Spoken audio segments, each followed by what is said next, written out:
ஐயோ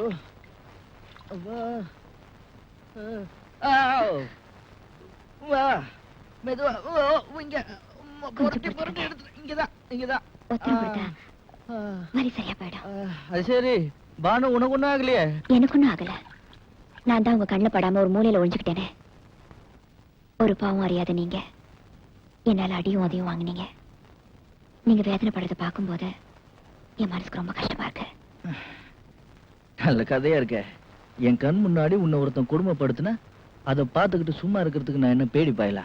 இன்னைக்கு உங்களுக்கு நடந்தது எதிர்பாராத ஒரு சம்பவமா இருந்தா அதை மறந்துடலாம்.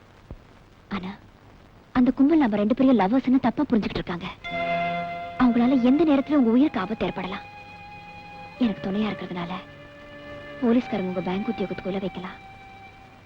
அதனால தயவு செஞ்சு சீக்கிரமா என் வீட்டை காலி பண்ணி நீங்க வேற வீட்டுக்கு போயிடுங்க. அப்படியே நான் இந்த வீட்டை விட்டு வெளியே போனாலும் அந்த ரோடு கும்பல் உன்னை நிம்மதியா வாழ விட மாட்டாங்க. அதனால எனக்கு என்ன ஆபத்து வந்தாலும் பரவாயில்ல, நான் இந்த வீட்லயே இருக்கறதா முடிவு பண்ணிட்டேன்.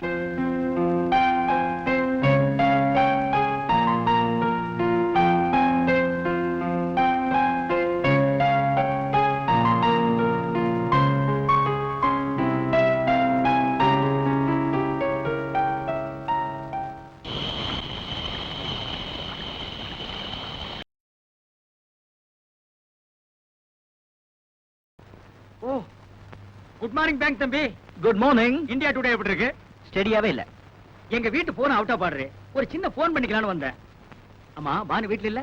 இல்லையே, அவங்க காலைல 6 மணிக்கு வெளியே போயிட்டாங்க. இன்னைக்கு ஞாயிற்றுக்கிழமை இல்ல, கவரேஜுக்கு போயிருப்பாங்க. கவரேஜ்? இப்பெல்லாம் அவங்க மாடலிங் போறது இல்லையே. நான் சொல்றது வேற கவரேஜ், புரியுதா? புரியலையே. இந்தியா டுடேல பொண்ணுங்க நினைச்சா சுலபமா சம்பாதிக்கிறதுக்கு எத்தனையோ வழிகள் இருக்கு. இருக்கலாம், பானு அப்படிப்பட்ட பொண்ணு இல்ல. நீங்க தெரிஞ்சுக்கிட்டது அவ்வளவுதான். மாடலிங் சான்ஸ் போனதுக்கு அப்புறம் பானுவுக்கு வருமானமே அந்த கவரேஜில் தான். நீங்க வேணா செக்அப் பண்ணி பாருங்க. ஒவ்வொரு ஞாயிற்றுக்கிழமையும் காலையில அந்த பொண்ணு வீட்டை விட்டு போனா லேட் நைட் தான் வீடு திரும்புவான். அப்படியா? இத்தனை நாள் இந்த விஷயம் எனக்கு தெரியாம போச்சு. கையில வெண்ணெய் வச்சுக்கிட்டு ஏன் நெய்க்கு அலையறீங்க? சார், நான் இப்ப நெய் கலைஞ்சேன். அப்ப வெண்ணெய்க்கு அலையறீங்களா? வெண்ணையும் இல்ல தொன்னையும் இல்ல. தயவு செஞ்சு போனை பண்ணிட்டு இடத்த காலி பண்ணுங்க. ரொம்ப தேங்க்ஸ். இந்தியா டுடேல உங்க போனாவது ஒர்க் பண்ணு பாப்போம். இதான் நான் பெத்த பொண்ணு. ஓம் பொண்ணா? நம்பவே முடியலையே. உன் பேர் என்னம்மா? உஜாலா. உஜாலா? சொட்டு நீளம். இந்த பேரை எங்கேயோ கேட்ட மாதிரி இருக்க. உங்க அண்ணன் மகன் சின்ன பாக்கிதானே, அவன் இவனை தோட்டுட்டான். என் சித்தப்பனுக்கு நான் தான் ஒரே வாரிசு. இந்த வீடு வீடியோ கடையெல்லாம் எனக்கு தான் சொல்லி என் பொண்ணை உசுப்பி விட்டுட்டான். என்ன காதலிக்கிறேன்னு சொன்னாரு. சரி, வீடு இருக்கு கடை இருக்குன்னு நானும் தலையாட்டிட்டேன். அப்புறம் கல்யாணம்னு சொன்னாரு. சரி, வீடு கீது கடை கீதுன்னு இது தலையாட்டிக்கு. இது வீட்டையும் கடையும் காட்டி இன்னும் என்னென்ன இளவெல்லாம் செஞ்சாயா? இவளை ஓட்டுல இட்டுக்கு போயிருக்கான். டிஃபன் சாப்பிடவா? இல்லைங்க, உஜாலாவின் உணர்ச்சிகளை உசுப்பி விடுறதுக்கு. வீடு கடை இருக்குன்னு இவளும் போயிட்டான். ஆமாங்க, என் பொண்ணு கற்பல உங்க பையன் சாப்பா குத்துறதுக்கு முந்தி நல்ல காலங்க போலீஸ் ரெய்டு வந்து இவங்க 2 பேரையும் அள்ளி போட்டுட்டு போய் போலீஸ் ஸ்டேஷன்ல குத்த வச்சுட்டாங்க.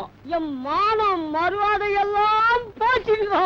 அதுக்கு முன்னால உனக்கு இதெல்லாம் இருந்ததுன்ற? இன்னும் எண்ணி 8 நாளைக்குள்ள என் பொண்ணு கழுத்துல தாலி கட்டல அவளை கோர்ட்டுக்கு இழுத்துவேன். அவசரப்பட்டு கோர்ட்டுக்கு போகாத. இந்த பிரச்சனைக்கு கூடிய சீக்கிரம் ஒரு முடிவு எடுக்கிறேன்.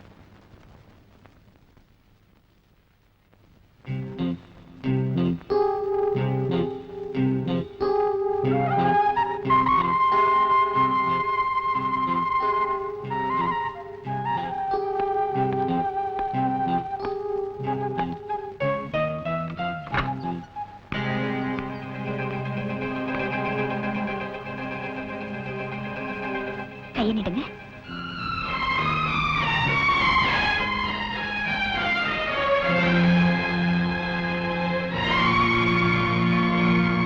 முன்பின் அறிமுகமில்லாத நீ எப்பவும் கொஞ்சம் கூட முகம் சுளிக்காம எனக்கு இவ்வளவு சேவை செய்யற. உன்னை எப்படி தேங்க் பண்றதுன்னு எனக்கு தெரியல. God bless you my child. கர்த்தர் உன்னை ஆசீர்வதிக்கட்டும். Thank you.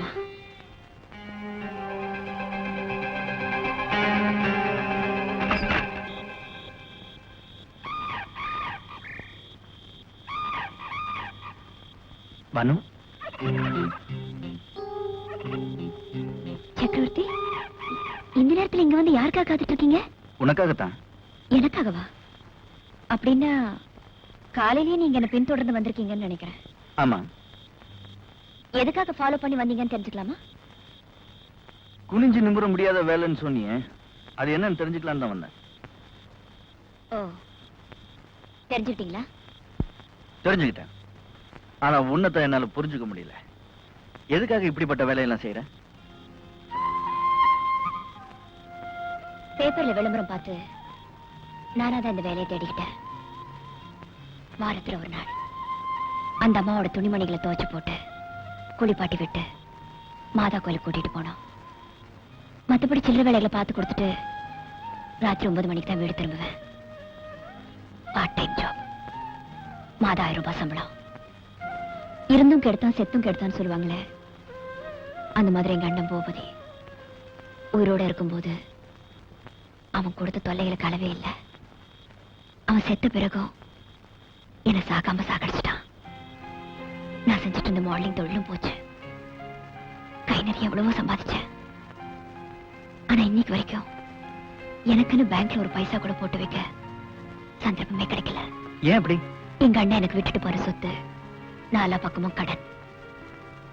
அந்த கடனை எந்த ஜென்மத்துல எப்படி தீர்க்க போறேன்னு எனக்கே தெரியல. சுத்தி இருக்கிற உலகம் என்னை தீண்டு தகாத மாதிரி பாக்குது.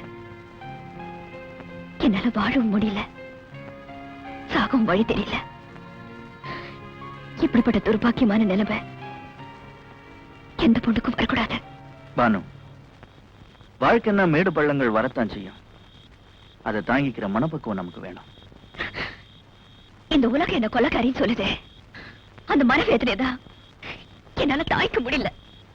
வெளிவட்டாரத்துல உன்னை பத்தி இப்படி ஒரு பகிரங்கமான குற்றச்சாட்டு இருக்கிறது என்னமோ உண்மைதான். இந்த களங்கத்தை போக்குறதுக்கு உனக்கு எல்லா விதத்திலையும் உதவி செய்ய நான் தயாரா இருக்கேன். நீ உண்மையிலேயே நிரபராதின்னா முதல்ல நீ என்ன நம்ப வைக்கணும். நான் நிரபராதி. உங்களை எப்படி நான் நம்ப வைக்கிறதுன்னு எனக்கு தெரியல. பானு, தெய்வத்துக்கு முன்னாடி நீ கற்பூரத்தை ஏத்தி பூபதி நீ கொலை பண்ணலன்னு எனக்கு சத்தியம் பண்ணி கூட நான் நம்புறேன்.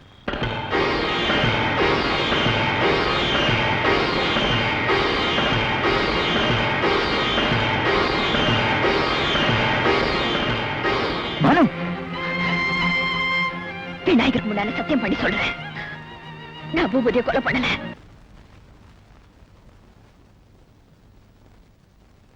பானு,